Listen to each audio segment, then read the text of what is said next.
Եթերում տեսլականն է, բարև ձեզ, այսօր հյուրընկալել եմ քաղաքագետ Լիլիթ Դալաքյանի, նա կարևոր ասելիքով է եկել և խոստացել է, որ բացելու է փակագծերը, մնացեք մեզ հետ։ Ալիևը անկեղծ չի, սա մեկ, այո, խաբում է։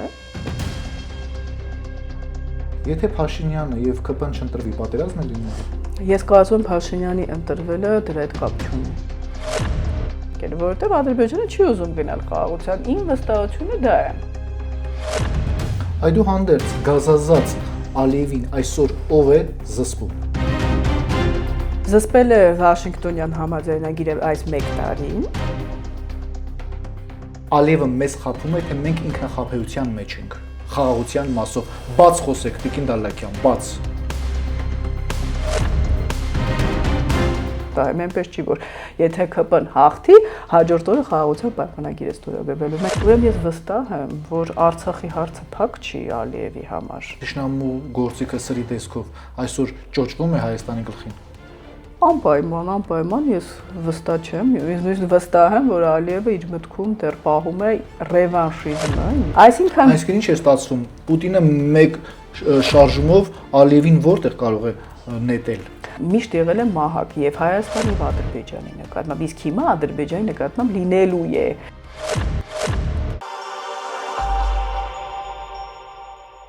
Բարև ձեզ, Տիկին Դալաքյան։ Բարև ձեզ։ Շնորհակալ եմ, որ հյուրընկալվել եք։ Ես եմ շնորհակալ։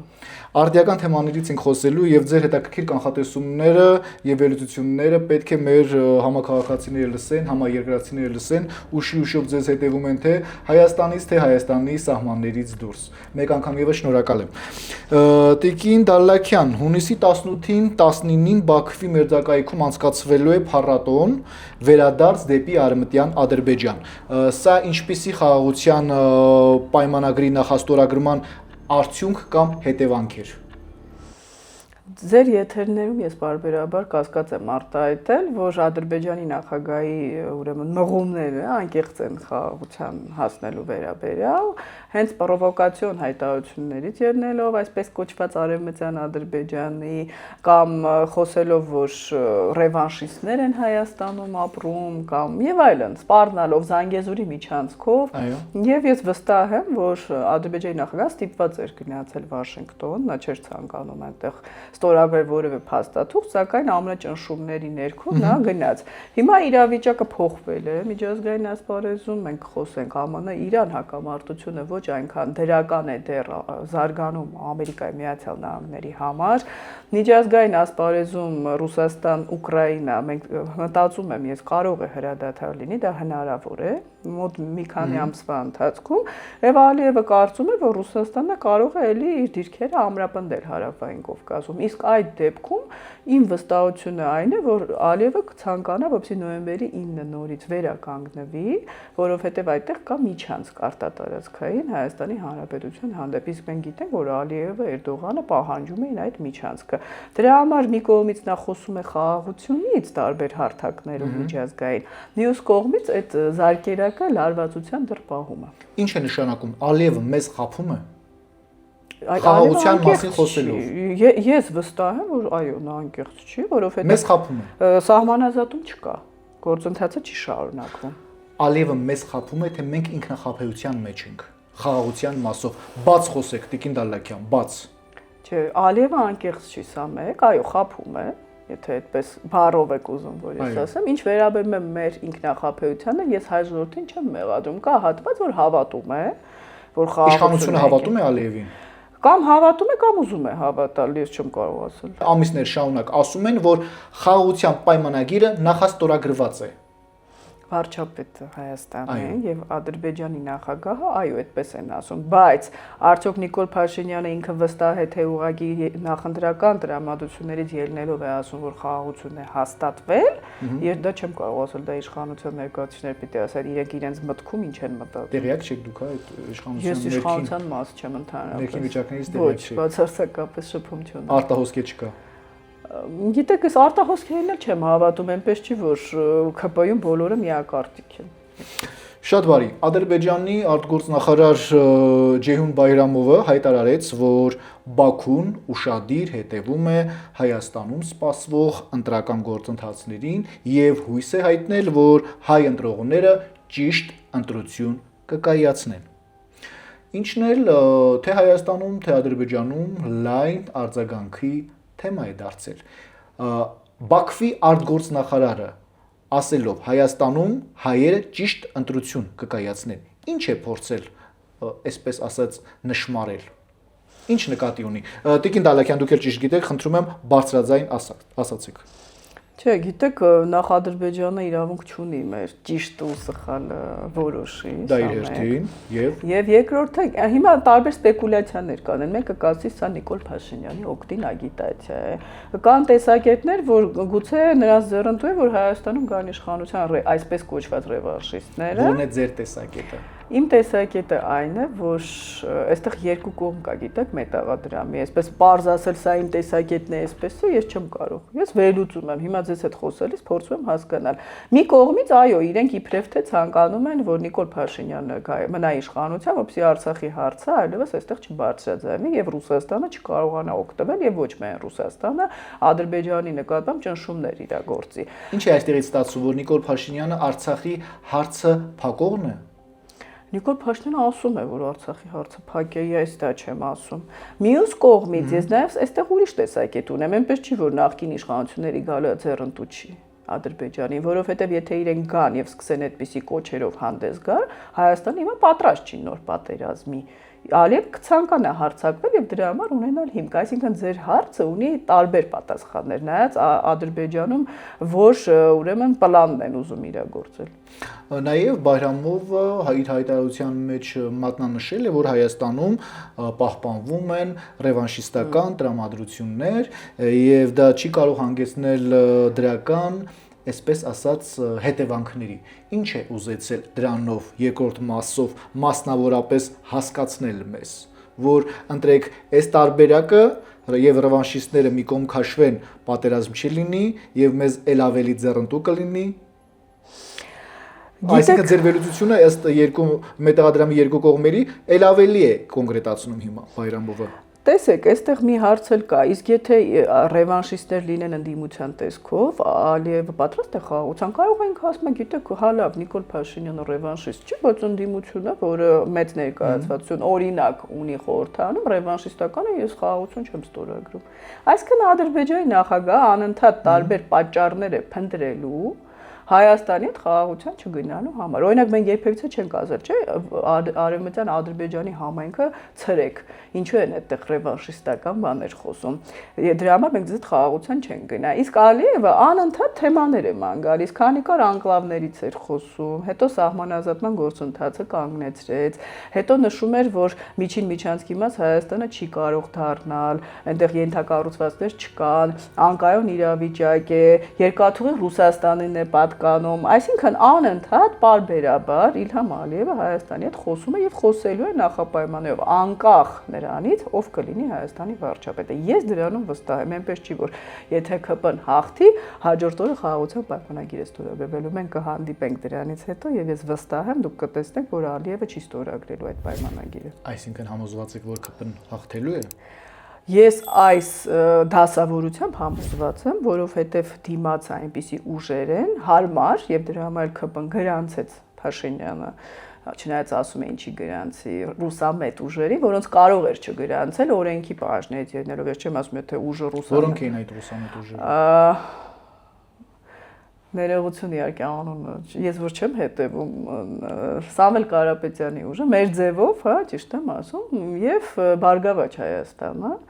դե Քոչարյանն էլ, այսինքն տեսեք, օրենքի պահանջը որն է, եթե այդ երեքը ռուսական ուժեր են։ Դե իրանք այդպես էլ ասում են, որ հայտարարությունները ցույց են տալիս, որքանով ես հետևում եմ, ես ներողություն եմ խնդրում մերուն կնդինից, ես չեմ հետևում խորապես, որովհետեւ կարծում եմ, որ սա նույն խաղն է, որը որ տեղի ունեցել 21 թվականին Սև Սպիտակով, ինձ հետաքրքիր չեն այս գործընթացները, ես նայում եմ ընտրությունից հետո ինչ կարող է տեղի ունենալ, բայց այն որ ամեն ինչ արվեց, որ այս ուժերը նորից մասնակցեն ընտրությունների եւ Սամվել Կարապետյանի ուժը կարող չգրանցվել եւ ընտրակաշարք բաժանելու պատճառով դեպքերի եւ Ռուսաստանից ֆինանսավորման հետևանքով, ինչպես դա Մոլդովայում էր արվել, դա չարվեց։ Այսինքն իշխանությունը մտածեց, որ կհաղթի եւ այո, ճիշտ է մտածում։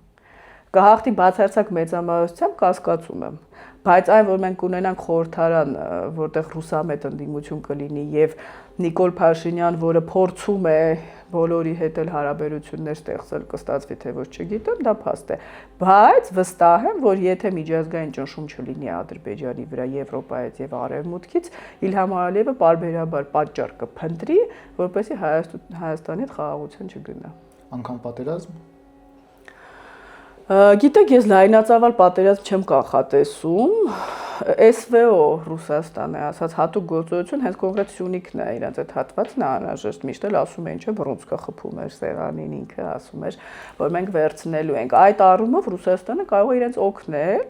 ինչու, որովհետև Ռուսաստանը եւ Ադրբեջանը Զանգեզուրի միջանցքի այսպես կոչված հետ կապված ունեն նույն տեսակետը, դա Ալիևի խոսքերն են, եւ Ռուսաստանը իհարկե չի ցանկանում, որպեսզի այստեղ ԱՄՆ-ն փոխարինի իր ՖՍԲ-ին։ Եվ եթե Ալիևը եւ Պուտինը այստեղ ունեն նույն տեսակետ, իրենք կարող են համատեղ գործել։ Եթե ԱՄՆ-ի ուշադրությունը շեղվի, նախագահ Տրամպը ունենա լուրջ խնդիրներ, պարզ է միջին միջանցքը կառուցվելու է երկարաժամկետ առումով, բայց կարճաժամկետ 2-3 տարի ինչ կլինի այստեղ, իմ վախը դրանից է գալիս։ Ամենակարևորի մասին խոսենք, այս հանգամանքում Հայաստանի իշխանությունը դեր ունի այսօրվա։ Այսինքն նկատի ունեք հարձակման դեպքում Հաշվի առնելու են կամքը հայ ժողովրդի իշխանության։ Տեսեք, Հայաստանի իշխանությունները իհարկե այդպես կախարդական փայտիկ չունեն, որպեսզի ազդեն միջազգային գործընթացների վրա։ Նկատի ունեմ Ռուսաստան, ԱՄՆ հարաբերություններում երկուսն էլ ուզում են իրենց գերիշխանություն ունենան այս տարածաշրջանում։ Ասացիք, որ Ալիևը եւ Պուտինը ել ավելի իրար հետ համախոհ են եւ նրանց ցանկալի է նոյեմբերի 9-ի կարգավիճակով կորիդորի հարցը լուծելը։ Կա նաեւ մեկ այլ հանգամանք, ամերիկյան տարբերակը, թրիփը։ Այո։ Հայաստանի իշխանությունների տեսակետը համընկնում է թրիփի հետ, որտեղ չկա արտադրություն, իրենք են ասում դա։ Բայց իրականության մասը Այո, որովհետեւ ոչ մի իշխանության Հայաստանում, եթե իհարկե դա պրոռուսական չի, այլ Հայաստանի շահերից ելնելով չի բխում տալ միջանցք։ Եվ Ամերիկայի հետ համաձայնագրում չկա միջանցք, կա ամերիկյան ներկայություն, տոկոսային տարբեր հարաբերություններ, սա այլ թեմա է։ Իսկ ռուսականում նոյեմբերի 9-ում հստակ գրված է միջանցք։ Այսինքն պարզ է, որ Հայաստանի շահերը այստեղ չեն համընկնում Ռուսաստանի հետ, բայց կրկնեմ, Ամերիկա-Իրան այս հակամարտությունը ինչպես կավարտվի եւ նախագահ Տրամպը ինչ գործընթացներում կընկղմվի աշնանը, դրանից մեծապես կախված է արդյոք թրիփը կիրագործվի մոտակա տարիներին, թե ոչ։ Անդրադառնանք Տիգին Դալակյան կարևոր թեզին։ Եթե Փաշինյանը եւ ԿՊ-ն չընտրվի, պատերազմ է լինելու։ Ես կարծում եմ Փաշինյանի ընտրվելը դրա հետ կապ չունի։ Գուցե իշխանությունները, եկեք էլի վերլուծում ենք, գուցե իշխանությունները ուզում են ցույց տալ, որ եթե իշխանության գա Սամվել Կարապետյանը, նա կասի ես Արցախը հետ եմ բերում, կլինի պատերազմ։ Սա իրենց տրամաբանությունն է, արդյոք նրանք դրան հավատում են թե ոչ, սա այլ հարց է, թե դա ուղղակի օգտագործվում է։ Մյուս կողմից ես նշեցի, եթե միջազգային կոնսենսուս լինի, ինչպես 20 թվականին միջազգային նշելով Թուրքիա, Ադրբեջան, Ռուսաստան, որ պետք է այստեղ այդ հատվածներ վերցնեն, Նիկոլ Փաշինյանը ինքը միայնակ ոչինչ չի կարող անել։ Մեզ դրա համար պետք են դաշնակիցներ։ Ես դա տեսնում եմ Եվրոպայում, ինչ որ առումով Հնդկաստանում եւ ԱՄՆ-ում, դաշնակից չեմ ասում գալու են մեր տեղը պայքարեն, ինչպես Ուկրաինային զինեն, օգնեն քաղաքականապես աջակցեն։ Բայց կրկնեմ, ԱՄՆ-ում այս անհասկանալի ներքաղաքական իրավիճակը ինձ համար մեծ կասկածի տեղիք է տալիս։ Եթե այնտեղ չլինեին ընտրություններ, նախագահ Տրամպի դիրքերը լինեին ամուր, ես ավելի հանգիստ կլինեմ, բայց եթե երկու ուրեմն պալատը կորցնի Տրամպը, սենատը ընդհանուր եւ այնտեղ կանգնի լուրջ խնդիրների, հարցաքննությունների առջեւ, կարող է նրա ուշադրությունը շեղվի, ինչպես 20 թվականին եւ այստեղ փորձեն արագ ինչ-որ բլիցկրիգ կատարել։ Իսկ թե Հայաստանը Նիկոլ Փաշինյանը դրա դեմը միայնակ կարող են առնել եւ արդյոք եվրոպացի մեր գործընկերները արագ կարող են մեզ այդ դեպքում օգնել, ես չեմ կարող ասել, դա գիտի միայն արտաքին գործերի նախարարը, անվտանգության խորհուրդը եւ այն շրջանակները, որոնք բանակցությունների հետ կապ ունեն։ Այդուհանդերձ գազազած Ալիևին այսօր ով է զսպում։ Զսպել է Վաշինգտոնյան համաձայնագիրը այս 1 տարին, Մինչև այդ հարձակում էր եղել դե Հայաստանի ուղղությամբ մեր զինվորները քաջարի մղել հետ էին մղել այդ հարձակումը, իսկ հիմա Ալիևը սպասում է իրեն չեն զսպում։ Բայց այդ ժամանակ էլ ասում էին, որ Ամերիկանն է։ Այո, էլի եթե մենք չկարողանանք հետ մղել, որևէ մեկն է մեզ չի պաշտպանի, եկեք բարձ ասենք, եթե մենք մեզից ոչինչ չենք ներկայացնում։ Եթե արդեն հետ ենք մղել, էլ պաշտպանելու հանգամանքը ո՞րն է։ Այսինքն այդ մի հարձակումն է լինելու, տարբեր ուղղություններ կան։ Եվ եթե Ադրբեջանը իմանա, որ ԱՄՆ-ն զբաղված է կամ նախագահ Տրամպը կարող է ուժ արձագանքել, եւ Պուտինի հետ լինի պայմանավորվածություն, ներսում էլ խառնեն, բանակում չգիտենք ինչ իրավիճակ է, լուստրացիա եղել է թե ոչ, այսինքն ընդհանրապես խոսքը նրա մասին է, որ արագ ինչ որ մի process պիտի տեղի ունենա, Ադրբեջանը լայնածավալ պատերազմ չի սկսի Հայաստանի դեմ, հիմա դրա հիմքը չունի, այլևս Արցախ չկա։ Այլևս Արցախ չկա, հիմքը չունի ըստ ձեզ, ըստ նրա եւ որոշակի իշխանությունների Արցախի հարցը փակված է, այնուամենայնիվ Ալիևի պայմանները, պահանջները, որոնք հեղեղված են նաև վիրավորանքով, օրերս Ալիևը հանդես եկավ իր ամպագորգոր ելույթով եւ հայերին անվանեց, որ հայերը հիվանդ են եւ ունեն հոգեբուժի, հոգեբանի եւ բժշկի ուսումնասիրման կարիք։ Դրանից զատ այդ նույն Ամերիկան, որ զսպում էր, այդ նույն ԵՄ պատվիրակները քաղաքական համայնքի, որ եկել էին Հայաստան, Տիկին Դալակյան, ինչու մեկ անգամ Ալիևին չհակադարձեցին այն մասով, որ Ալիևը ամբողջ աշխարհի աչքի առջև սուվերեն պետությունը անվանեց Արևմտյան Ադրբեջան։ Ինչով են զսպում։ Տեսեք, նախ ես չեմ լսել վերջի մտքի զեղումները, ես հավատում եմ իհարկե ձեր խոսքերին հայ հասարակության մասին։ Երկրորդը Մայիսի 10-ին է ասել։ Երկրորդը այստեղ լուրջ փախում տեղի ունեցավ Ալիևի եւ եվրոպական ուրեմն պարլամենտի ղեկավարի միջև, որ մեղադրում էր Ալիևը նրանց, որ Արցախի վերաբերյալ բանաձևեր են ընդունում, հակադարձում եղավ։ Նույնիսկ ավելի կոպիտ, քան կարող էր Ռուսաստանից լինել, որը մեր դաշնակիցն է։ Սա երկու։ Ռազմավարական դաշնակից։ Իբրև թե, այո, բայց երբեք չի եղել այդպիսի հակադարձում։ Եվ երրորդը արևմուտքը չպիտի հռետորական մակարդակով Ալիևին հակադարձի։ Եթե Հայաստանի իշխանությունները չեն հակադարձում, ինչի պիտի ինչ-որ մեկը հակադարձի։ Ինչու չեն հակադարձում, դա էլ հիմա հարցի այլ կողմն է։ Մեկն ասում է պետք չի, մյուսն ասում է պետք չի կատաղացնել, երրորդը ասում է կատաղացնելու ինչ կա պատասխանեք, սա այլ հարց է, բայց եթե մենք պահանջ չունենք Ադրբեջանից, ինչի պիտի եվրոպացին կամ ամերիկացին Ադրբեջանի հետ վիճի։ Այլ հարց է, որ դիվանագիտական մակարդակով միշտ էլ Հայաստանին աջակցությունը ավելի մեծ է եղել արևմուտքի կողմից, չնայած իրենք մեր դաշնակիցը չեն, սա շեշտում եմ։ Եվ երկրորդը, ինչպես դուք էլ նշեցիք եւ ինչպես նշել էին Հայաստանի իշխանությունները, ԱՄՆ-ն է այնպես արել, որ Ադրբեջանը հետ կանգնի արդեն Հայաստանի տարածքի նկատմամբ հարձակումներից, այսինքն ես նայում եմ քայլերին, ինձ պետք չի որ Տրամպը Ալիևի վրա մատթափ տա, ինձ ավելի կարևոր է, որ Ամերիկան այստեղ թրիփի կառուցմամբ զբաղվի չեզոքացնի նոյեմբերի 9-ի արտատարածքային միջանցքը զինի Հայաստանին թեկուզ երրորդ երկրների միջոցով, ասենք Հնդկաստանի, բարձ է որ առանց ԱՄՆ ուրեմն թույլտվության Հնդկաստանը մեզ արևմտյան տեխնոլոգիաներով զենքեր չէր վաճառի կամ Ֆրանսիան, եւ ինձ համար առավել կարեւոր է որպեսզի բանակցությունների, որոնք փակ են, ընթացքում Ադրբեջանի զգուշացնել, որ հանկարծ չգնա որևէ պրովոկացիայի։ Այսինքն հիմա Ալիևին զգուշացրել են։ Իմ կարծիքով, եթե մինչ օրս Ալիևը իր արևմտյան Ադրբեջանի վերաբերյալ խոսքերը իրականություն չի դարձրել, դա իհարկե նաև շնորհիվ մեր բանակի է, բայց քանի որ պատերազմից հետո մենք պարտվեցինք եւ դեռ փխրուն իրավիճակում էինք, մենք վտանգի տակ էինք եւ այդ վտանգը չեզոքացվել է։ Եվ վստահ եմ ոչ Ռուսաստանի կողմից։ Այսինքն Ալիևին զգուշացրել են։ Դա ասել են Հայաստանի իշխանությունները եւ Մարկո Ռուբիոնի դեպ։ Նա անցյալ տարի դեկտեմբերին Սենատի հարցերին պատասխան նշեց, որ ԱՄՆ-ն կասեցրել է Հայաստանի եւ Ադրբեջանի միջև նոր պատերազմը։ Ես որևէ պատճառ չունեմ պետքարտուղային չհավատալու, մանավանդ որ հերքումներ չեն հնչել։ Հիմա Ալիևը ինչ որ մեկից վախենում է, հա։ Գիտեք, Ալիևին պետք չի այդպես ներկայացնել որպես իհարկե նա ցանկանում է Երևան, Ադրբեջանը ներկայացնել որպես ինչ որ տարածաշրջանային լուրջ դերակատար, բայց ուրեմն ես վստահ եմ, որ Արցախի հարցը փակ չի Ալիևի համար, որովհետև Դա ինչ է անում Ալիևին։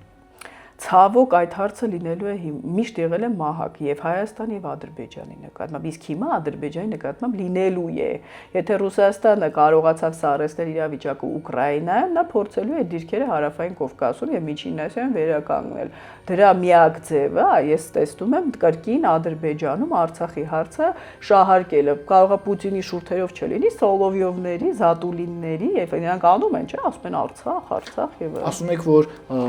ձեռնտու է Ռուսաստանին Ալիևի հետ հարաբերությունների կարգավորի եւ Զանգեզուրի հարց լինի, ու նաեւ ասում եք մահակ։ Տեսեք, քաղաքականությունը էլի երկու կողմ ունի։ Երբևիցե պետք չի մտածել, որ Ալիևը Պուտինի ընկերն է կամ թշնամին։ Իրենք ունեն տարբեր շահեր, մի հատվածում ունեն նույն շահերը մեկ այլ հարցում։ Հայաստանն է, Ռուսաստանի հետ ունի ինչ-որ մի հատվածում կամ ուներ նույն շահը, որպես այստեղ թուրքական գործոնը չմեծանա, մեկ այլ հարցում չունեին այդ շահը։ Հիմա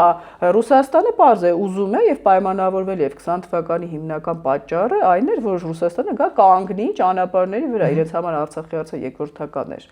Բայց քանի դեռ հիմա չի ստացվել, իրենք իբրև թե Ալիևի հետ վիճում են, բայց Պուտինի ներողությունները Ալիևին եւ բախումներից հետո այսպես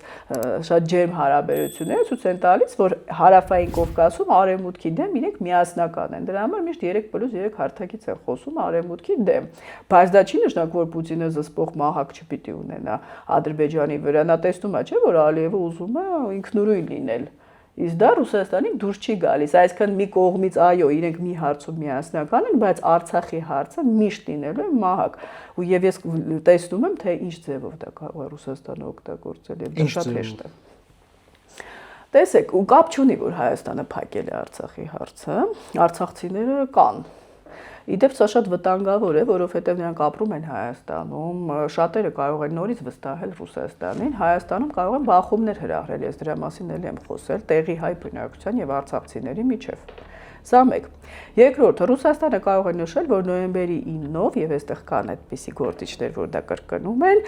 Ռուսաստանը պետք է պաշտպանի արցախցիների անվտանգությունը։ Ինչ անենք, որ Հայաստանը էլ կողմ չի։ Հիմա մենք ենք Ադրբեջանը եւ արցախցիները։ Արցախցիները նամակ կգրեն, արդեն կա այդ նամակը, Արցախի նախկին ղեկավարները հանձնեց Վիտալի Բալասանյանին։ Կդիմեն, որպեսզի Ռուսաստանը գա իրեն շահերը պաշտպանի։ Պուտինն էլ կասի, պարոն Ալիև, ես ձեզ շատ հարգում եմ, բայց մենք պարտավորություններ ունենք եւ պիտի արցախցիներին պաշտպանենք։ 5-6 հազար արցախցի տեղափոխել Արցախ նույն Ռուսաստանից չափազանց հեշտ գործ է։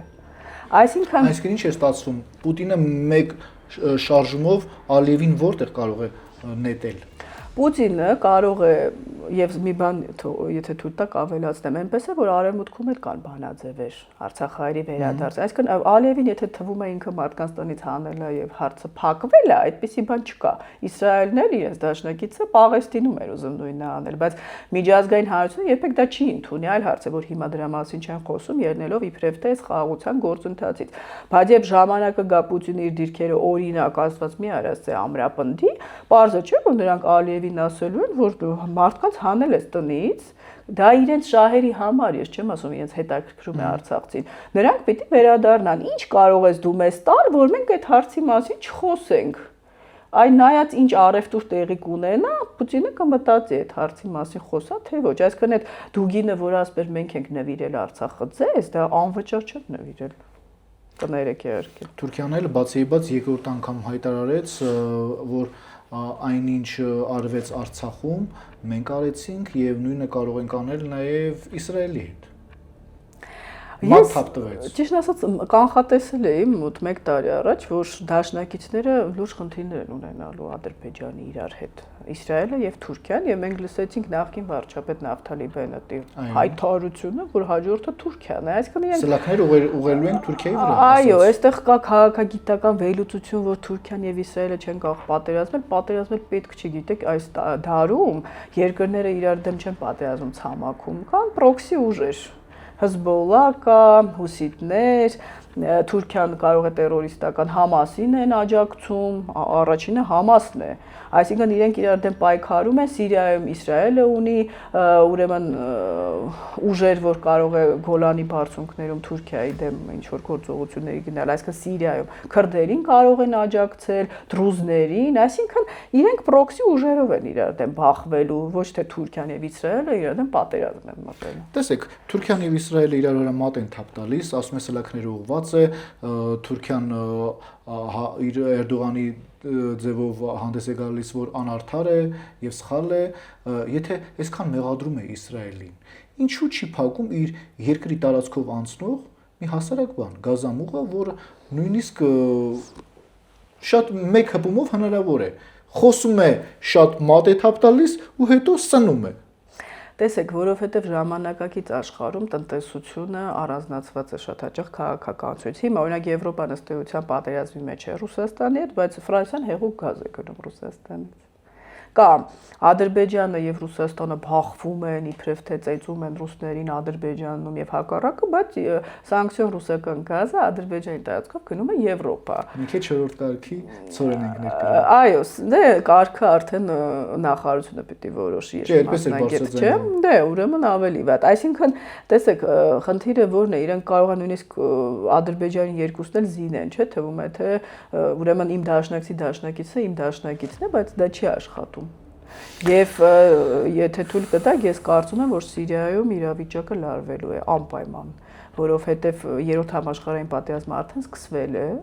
եւ նույնիսկ հնարավոր է Թայվանի ուղղությամբ մի քանի կետերում, Աֆրիկայում, Ասիայում անպայման բախումներ լինելու են, եւ Սիրիայում հանգիստ չի լինելու, եւ հենց սիրիական հողի վրա է, որ Իսրայելը եւ Թուրքիան պրոքսի ուժերով փորձելու են միմյանց դեմ բախվել։ Անդրադառնանք մեկ այլ բախման։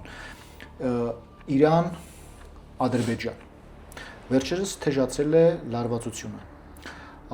Արաղչին հայտարարեց, Իրանի հետախուզության ծառայությունը հայտարարեց, որ կան հստակ տեսագրություններ, թե ինչպես է պատերազմի օրերին իսրայելական Հերմես եւ այլ տեսակի ԱԹՍ-ներ վերալիցքավորվել Ադրբեջանի տարածքում եւ մեղադրում է Ադրբեջանին կոնկրետ փաստերով, որ պատերազմի օրերին Ադրբեջանի տարածքը օգտագործվել է Իսրայելի համար Իրանի վրա հարձակվելու նպատակով։ Սա ինչի է հանգեցնելու։ Նախ Իրանը շատ սխալ իրեն դրսևորեց, երբ առաջիններից մեկը շնորհավորեց Ադրբեջանին Արցախը իբրև թե Ղարաբաղը վերադարձնելու կապակցությամբ։ Չի գիտակցում, այդքան անհեռանկար էր։ Ոչ։ Ես տեսնում եմ, որ Պահապանների կորպուսը չի գիտակցում իր պետության շահերից ինչ է բխում։ Գիտեք, այո, կարճաժամկետ առումով կարելի է ԱՄՆ-ի համար մեծ խնդիրներ ստեղծել, բայց այդ երկիրը քանդվում է, տնտեսությունը, ենթակառուցված ժողովուրդը տառապում է, այսինքն իրենց շահերից են ելնում, ոչ թե պետության։ Եվ եթե Հայաստանին միայնակ չթողնեին, իդեպ Հայաստանի տարածքի վրա էլ հարձակման ժամանակ մեզ չեն աջակցել, ես չեմ ասում մեր համար պայքար են կամ Արցախը ճանաչեն Հայաստանի մաս։ Դրան տարբեր ձևեր կան, բայց մեզ Իրանն էլ թողեց միայնակ, հետո մի բան էլ մեզ վրա մատ էին թափ տալիս, թե ինչու եք դուք ԱՄՆ-ի կամ Եվրոպայի հետ շփվում, չի կարելի։ Իսկ Ադրբեջանի հետ կապված էլ ընդհանրապես խոսում են, բայց խոսքից այն կողմ չեն անցնում, որովհետև տեսեք դուք որ ասում եք ինչ կարող է տեղնալ, դա կախված է նրանից, թե Իրանը ինչպես դուրս կգա այս պատերազմից։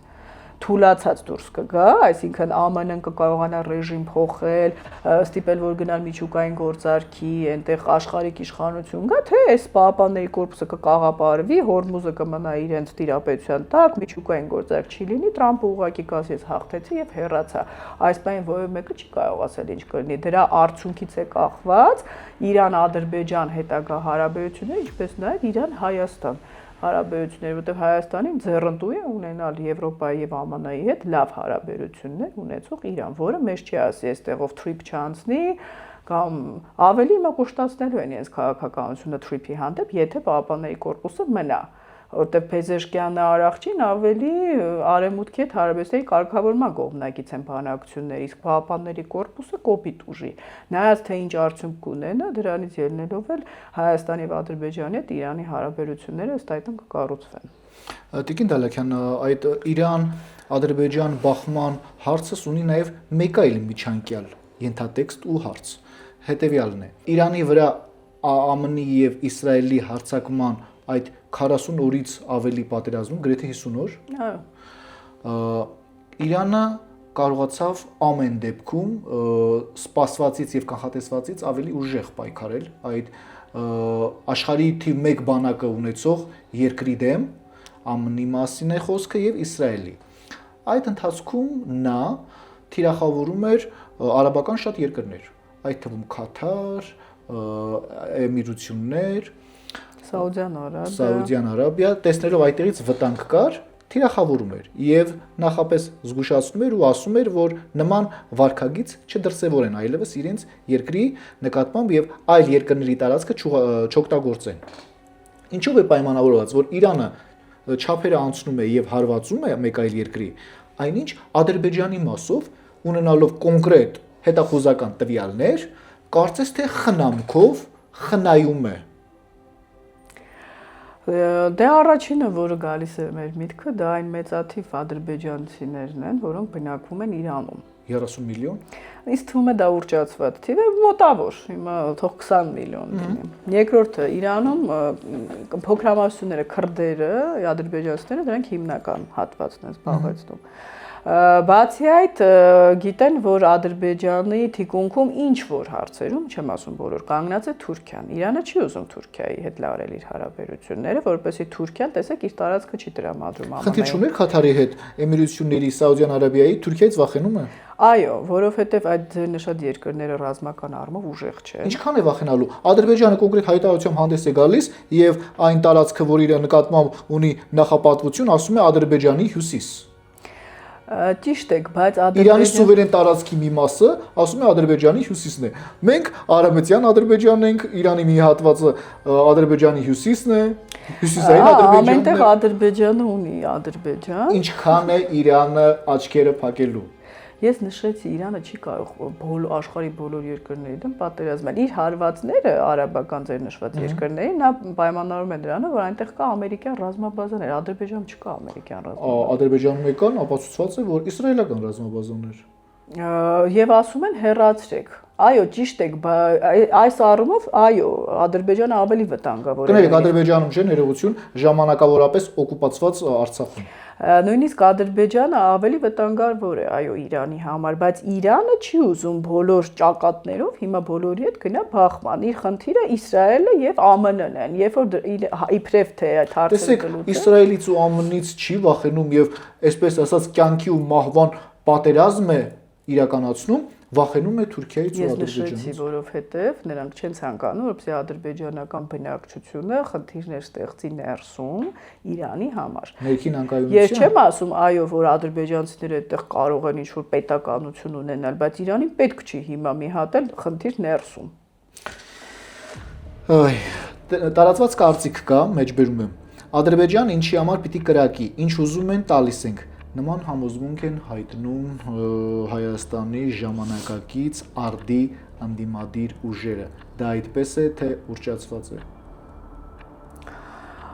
Այ, գիտեք, հիմա ցավոք որովհետև երկու ծայրահեղություն եմ լսում։ Մի կողմը ասում է, որ վերջ առևտուր ենք անելու, երջանիկ ապրում ենք, խաղաղություն է եկել, ամենավատը ներսի ընդդիմությունն է, Ալիևը կիրթ է եւ հայասեր, մյուս կողմն էլ ասում է, որ մենք ոչնչանում ենք, հենց վաղը մեզ կուլ կտան, այսինքն բացատրություն չկա, թե ինչու եք այդպես ասում։ Դուք որպես Հայաստանի Հանրապետության քաղաքացի, որպես հայուհի, ոչ որպես քաղաքագետ, ինչ եք զգում, ձեր գեները ինչ են ասում ձեզ, ձեր ինքնազգացողությունը, մայրական, առավել եւս մայրեք, ինչ եք զգում, ո՞րն է ճիշտ։ Մայրերը երբեք չեն սխալվում։ Ես տեսնում եմ, որ որոշ հարցերում Հայաստանի իշխանությունները չափազանց փորձում են Երևալ ավելի խաղաղացնել, քան պետք է։ Եվ այն տեսակետը, որ մենք թույլ ենք, մենք ոչ մի բան չենք կարող անել, ես դա չեմ ընդունում։ Թույլերին ոչնչացնում են, այո, կապ չունի։ Դուք եթե ասեք սա էլ է Արևմտյան Ադրբեջան, Սևանն էլ Գյոքչան է, իրենք մեկը առաջ են գալու, ինձ թվում է դա պարզ օրենք է աշխարհում։ Դրա համար էլ այս ժամանակակից ընդդիմության ուժերը ասում են, որ Ադրբեջանը ինչի համար պիտի կրակի, ինչ ուզում է, սիրով տալիս ենք։ Հիմա գանք իրենց, դուք համ իմ կարծիքն եք հարցնում, համ իրենց ասածն եք մեջբերում։ Ես մեջբերում եմ իրենց ասածը, որպեսզի ձեր կարծիքը ձևավորվի։ Հիմա իրենց ասածը դնենք մի կողմ, ես վաղուց իրենց ասածը չեմ լսում, որովհետև դա ոչ թե վերլուծություն է, այլ ինչ-որ անընդհատ պատերազմի գուժելու, բայց ես նշում եմ, որ կան վտանգներ, ես ձեզ հետ նորը դրա մասին էի խոսում երկար, որ ես վտանգները տեսնում եմ։ Հիմա Հայաստանի իշխանությունները պարտադիր չի, որ ընդդիմության նման ամեն օր ասեն ոչնչացնենք Բաքուն եւ այլն, բայց բանակը պիտի հզորացնեն, վերափոխեն, միայն զենք գնելով չի։ Երկրի ներսում արդարադատությունը վերականգնեն, ինոագենտներ Հայաստանում չլինեն եւ Հայաստանը դարձնեն մրցունակ նաեւ տնտեսապես ներդրումներ բերելով երկիր։ Այս պարագայում որևէ մեկը մեզ հետ չի կարող խոսել սպառնալիքներով եւ խնդրում չափերի մասին չասեք, եթե Ուկրաինան կարողացել է Ռուսաստանին կանգնեցնել, Հայաստանի եւ Ադրբեջանի չափերը այնպես չի որ Ուկրաինան իդեպ միայնակ չի կարողացել։ Ուկրաինան միայնակ է սկզբում 3 ամիս որևէ օգնություն չի եղել։ Լավ, 3 ամիս կարողացել է միայնակ, բայց քանի տարի է արդեն ամբողջ արևմուտքը, Եվրոպան եւ Ամերիկան բացարձակապես այդպես չի, եթե թույլ կտաք, նախագահ Տրամփի ընտրվելուց հետո որևէ աջակցություն Ուկրաինային արդեն 1 տարի անցել է, չի տրամադրվել։ Սա մեկ։ Դա խոսքով մենք որքանով գիտենք, որ այսպես ասած այլ ճանապարհով չի օգնություն չի հասնում։ Ռուսաստանին օգնություն են տրամադրում Իրանը շահեդներով, այնպես չի միայնակ է Հյուսիսային Կորեան իր զորքերով, աշխարհի ամենամեծ երկրի մասն եմ ես խոսում։ Եվ երկրորդ բանակի եւ Չինաստանը։ Հիմա համեմատեք դա Եվրոպայի տված օգնության հետ, որոնք ամիսներով ձգձգվում է Օրբանի պատճառով։ Դա հեքիաթ է, որը ստեղծել է Վլադիմիր Պուտինը 4 անգամ ավել լինելով բնակչությամբ Ուկրաինայից եւ լինելով աշխարհի ամենահարուստ երկիրը։ Եվ տարածքով ամենամեծը։ Հա, եթե հիմա 4-րդ տարում Վլադիմիր Պուտինը, որը Զելենսկու անունը չգիտեր, չէր նշում, արդեն պատրաստ է նրա հետ հանդիպել, ես չեմ ասում անկեղծ է դա։ Ուրեմն եկեք նշենք, որ Ուկրաինան արժանի է հարգանքի, ելնելով իր շահերից, ես չեմ ասում Ուկրաինան Հայաստանի դաշնակիցն է կամ չգիտեմ։ Ուզում եմ ասել, որ երբ պարոն Զելենսկուն ասում էին թող փախի արի Ամերիկա, այստեղ հանգիստ ապրի Բայդենը, նա չգնաց եւ 3 ամիս հերոսաբար պայքարեց ունենալով արդեն դաշնակիցներ։ Հայաստանը եթե իրենից ոչինչ չներկայացնի, որևէ մեկը, ոչ Ֆրանսիան, ոչ ԱՄՆ-ն, ոչ Ռուսաստանը, առավել եւս Ռուսաստանը չեն գալու մեզ աջակցեն։ Տիկին Դալաքյան, Ադրբեջանը ստացավ Տավուշյան 3 գյուղ։ Հրաժարվեց դրանից հետո իրականացնել սահմանազատում։ Չի պատրաստվում դուրս գալ Հայաստանի օկուպացված տարածքներից։ Չի պատրաստվում վերադարձնել մեր գերիներին։ Ապա հիմնավորելով, որ դրանք ռևանշիստներ են եւ հանցագործներ են։ Հաշտությունը առհասարակ իր պատկերացումների եւ ենթադրությունների մեջ ինչպես է լինում։ Սա բանականորեն մտածված հաշտության եւ խաղաղության մասին է, թե ֆանտաստիկայի, որի հետևանքով մենք վերստին հայտնվելու ենք ծայրահեղ ծանր վիճակում։ Տեսեք, եթե մեր եթերը 1 տարի առաջվա արդեն դուք դիտեք սահմանազատման վերաբերյալ, դուք էլ նույնիսկ քաղաքագետ չլինելով նշում եք, որ սահմանազատումը չի շարունակվելու, դրա համար պետք չէր լինել շատ խելացի, դա պարզ է, չգիտեմ ով է հավատում, որ լինելու է, բայց պարզ էր, որ Տավուշում ստանալով իրենց տարածքները Ադրբեջանը չի շարունակել, որովհետև Ադրբեջանը չի ուզում գնալ խաղաղության, իմ վստահությունը դա է, թե հիմա կստիպեն թե ոչ կտեսնենք, ով է ստիպելու մենք թե մեր դաշնակիցները։ Իսկ ձեզ մոտ հարց չի առաջանում, քանի տարի է խոսվում է Ադրբեջանը եթե ուզենար մեկ գրիչի հարվածով չէր կարող մագաղել։ Իհարկե, դե հիմա այստեղ ասում են, որ Փաշինյանն ընտրվի կստորագրի, ես ուզում եք ձեզ հետ այստեղ ասում են գրազը ներողություն։ Բայց իհարկե սա քաղաքական կատեգորիա է, եթե ընտրվի ստորագրվի, եթե այսպես Իհարկե նախ իրենք իրավունք չունեն մեզ այդպեսի պահանջներ դրեն, բայց ես նույնիսկ ձեզ հետ վստահ եմ, եկեք այստեղ խոսենք։ Դրել են սեղանի վրա եւ այսպես ասած առուտ ծախի թեմա ենք դարձրել, հա։ Միթե կարելի է այդքան ցածրանալ ու նման թեմաներ բացել։ Հետո կխոսենք հայի բարձր եւ վսեմ արժեքներից, Տիկին Դալաքյան։ Նախ ես վստահ եմ, որ ով էլ ընտրվի Ադրբեջան չի ստորագրելու խաղաղության պայմանագիր, ուզում եք հանդիպենք դրանից ամիսներ անց եւ տեսնենք, որ չի ստորագրել։ Ընդամենը 1 ամսից կարող ենք հանդիպել։ Տիկին 1 ամիսը շուտ է, ասեն հեսա ստորագրում է, ուզում եք նոր տարուն հանդիպենք եւ տեսնենք, Չէ, ընտրություններից հետո նկատի ունեմ։ Չի ստորագրելու։ Միայն մի դեպքում կստորագրի։ Ալիևը չի ստորագրելու։ Ոչ, որովհետեւ մեր ունկնդիրները հետո չասեն, բա ասում էր չի ստորագրելու։ Մի դեպքում, եթե ԱՄՆ նախագահ իրոք, ուրեմն հետևողական լինի օգոստոսի 8-ի համաձայնագրով, եթե ոչ, չի ստորագրելու։ Ասում են, որ ԱՄՆ-ի ղեկավարը Հայաստանի տեղն էլ լավ չգիտի, անունն էլ չգիտի, խառնում է ղեկավարին, Ալիևին, ընկերական մթնոլորտ է ստեղծում, այդքան էլ adekvat չէ։ Գիտեք, աշխարհում 200-ից ավելի երկիր կամ նախագահ կարող է չիմանալ, նույնիսկ Ուկրաինայի մասին նա ասում էր, որ Ղրիմը ինչ որ կղզի է։ Տեսեք, ամեն նախագահ պարտադիր չի աշխարհի 200 երկրի տեղնել, իման Ալբանիայի տեղը չգիտի, ու Ղրիմն էլ ասում է, որ կղզի է։ Իսկ ինչու է հենց Ալբանիայի հետ խառնում, Տիկին Դալեկյան։ Չգիտեմ, դե այով է սկսվում։ Տեսեք, Ամերիկայի պրեզիդենտն է, պատվավոր պրեզիդենտը, որ ասվում է, որ թիվ 1-ն է աշխարհում, երկիրը իր հզորությամբ ու ամեն ինչով։ Միթե չունի համապատասխան խորհրդականներ, հանդիպելու է տվյալ երկրի ներկայացուցիչի գլխավոր գերագույն հրամանատարի հետ։ Միթե այդ երկրի մասով գոնե մոտ 10 տողանոց ակնարկ չեն ներկայացնում։ Ներկայացնում են, այնտեղ կան շատ խելացի մասնագետներ, բայց Տրամպը հայտարարել է, որ ինքը իր խորհրդականներին չի լսում։ Հիմա ես չեմ ուզում ասել, նա կարող է տնտեսության ոլորտում է մասնագետ, բայց ցավոք, այո, նախագահ Տրամպը եւ իր սխալ քայլերը բերել են նրան, որ ամենահեղինակությունը մեծապես նվազել է աշխարհում։ Հիմա էլ ասված մի արածեք, գուցե Չինաստանի հետ ուզենան պայմանավորվել Թայվանի հարցով, էս մի քանի օրը པարզ կլինի, այսինքն ցավալի է, բայց բիզնեսմեն ղեկավարը երևի ընդհանրապես բիզնեսմենները կարծես չեն կարողանում լավ ղեկավարել երկիրը, սա իդեպ Հայաստանին էլ է վերաբերում։ Մասնագետները եւ որոշ վերլուծաբաններ, միջազգայնագետներ լուրջ մտավախություններ ունեն, որ հայկական եւ ադրբեջանական կողմերը գաղտնի համաձայնություն են ստորագրել այսպես կոչված անկլավների վերաբերյալ։ Տեսնում եք նման դավադրություն։ Բացարձակապես ոչ, ես հաստատ այս իշխանությունների պաշտպանը չեմ, բայց այդպիսի բան ես հնարավոր չեմ համարում, որովհետև դա ական կլինի հենց իշխանությունների համար, հայժոթը երբևիցե չի ընդունի այդպիսի բան։ Ստորագրել փաստաթուղթ իմանալով, որ դրանից հետո 1 ժամ չեն մնա իշխանության, ես դա նույն նոյեմբերի 9-ը ինչու չստորագրեց Նիկոլ Փաշինյանը, հայրեն ասել է թե ոչ չգիտեմ, բայց այն որ նա հասկանում էր, որ ոչ թե չստորագրեց, այլ չկատարեց արտատարածքային միջանցք տալով Ռուսաստանին, նա կկորցնի Հայաստանում իշխանությունը, դա միանշանակ է, նույնը վերաբերում է անկլավներին։ Կարծես թե վերջին օրերին Վլադիմիր Պուտինը մեզ հայերիս ընտրության առջև կանգնացրեց, ասեց Հայաստանին ԵՄ կամ ԵԱՏՄ։ Սա ինչ վերջնագիր էր Պուտինի կողմից, նման արագ ձևով իր միտքը արտահայտեց հատկապես Հայաստանում տեղի ունեցող ընտրություններից 1 ամիս առաջ։ Սա ինչ ազդակ էր։ Հիմնականում կարծում եմ սա ներքին լսարանի համար է, սեփական երկրում ցույց տալու, որ մենք դեռ այնքան ուժեղ ենք, որ կարող ենք սպառնալ եւ հասնել ինչ-որ նպատակների եւ նաեւ հայ հասարակության մեջ խոճապ առաջացնելու, որովհետեւ Հայաստանի տնտեսությունը հիմա պատրաստ չի գնալ Եվրոպա, այնպես չի ինչ-որ աշխատանք է կատարվել եւ եթե մենք հենց հիմա դուրս գանք ԵՏՄ-ից, մենք կմնանք օդում։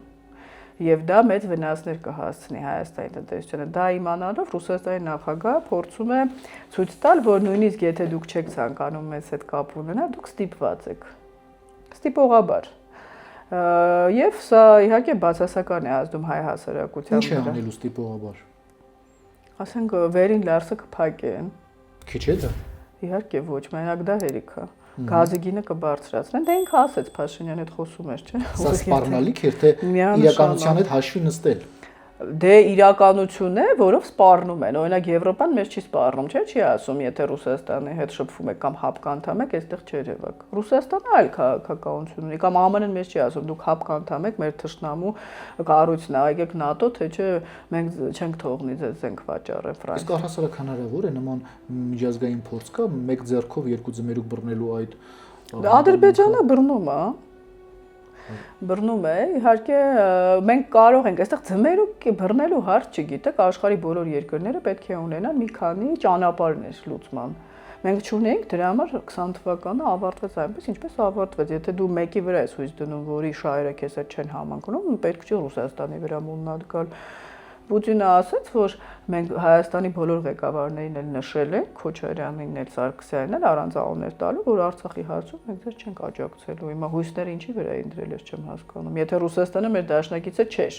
Արևմուտքի հետ չէին շփվում, զենք չէին գնում այլ երկրներից, մեր բանակն էլ սովետական մոդելով էր այն դեպքում, երբ Ադրբեջանը ՆԱՏՕ-ի նորագույն տեխնոլոգիանով էր զինվում, պարզ է, որ այսպես է ավարտվելու ամեն ինչ։ Հիմա հետին թվով գալ ասել մենք կռել ենք,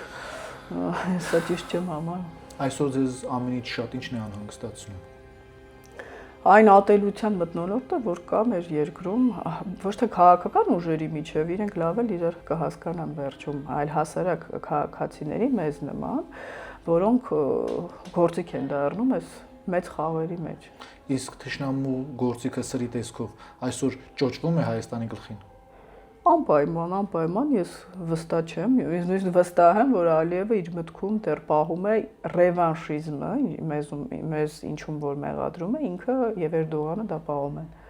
Եվ դա կարող է հանդիսանալ պայման այն ինչ որ արեց Արցախում, ասեց ռևանշիստական ուժեր կան եւ հավաքվել են եւ փորձեց պատերազմ վարել։ Նույնը փորձը կարող է կիրառել նաեւ Հայաստանը։ Արցախի հարցը ուրիշ էր, այդտեղ ռևանշիստականը չէր, իբրև թե միջազգային իրավունքով սա մեծ ուրեմն բանավեճերի առիթ է, որովհետեւ կար Մինսկի խումբ, իբրև թե միջազգային իրավունքի համաձայն ինքը եւ Պուտինը ասում են, որ Արցախը Ադրբեջանի մաս է։ Սա այլ հարց է, իսկ Հայաստանի հետ կապված, այո, իրենք կարող են ասել, որ այդտեղ ինչպես Ռուսաստանը Ուկրաինայում նացիստներ են, հակառուս, հակաադրբեջանցիներ են եւ մենք իրավունք ունենք մաքրենք երկիրը, բայց ես ճիշտ ասած լիահույս եմ, որ Հայաստանը ճիշտ ճանապարհով է գնալու, ուղղակի վատագույնը այս 1-2 տարին է, եթե իշխանությունները ճիշտ չկողմնորոշվեն, մենք ունենանք վատ սցենար։ Հայաստանի մասով երազանք ունենք։ Իհարկե, ինչպես ցանկացած քաղաքացի, դեպ ես վստահ եմ հիմա հաճելի չի մեր ընկերներին անընդհատ խոսել պատերազմից եւ շատերը գուցե կարող են հակադարձեն, ասեն մարդիկ չեն ուզում անընդհատ խոսել կոնֆլիկտից։ Բայց կարելի է ոչ խաղաղ պայմաններում չմտածել, որ սպառնացող Ալիևը, որը մեր մահն է ցանկանում եւ Հայաստանի կոնկրետ ոչնչացումը, ինչի մասին բարձրաձայնում է, մենք ասենք, ո՞, չենք սիրում,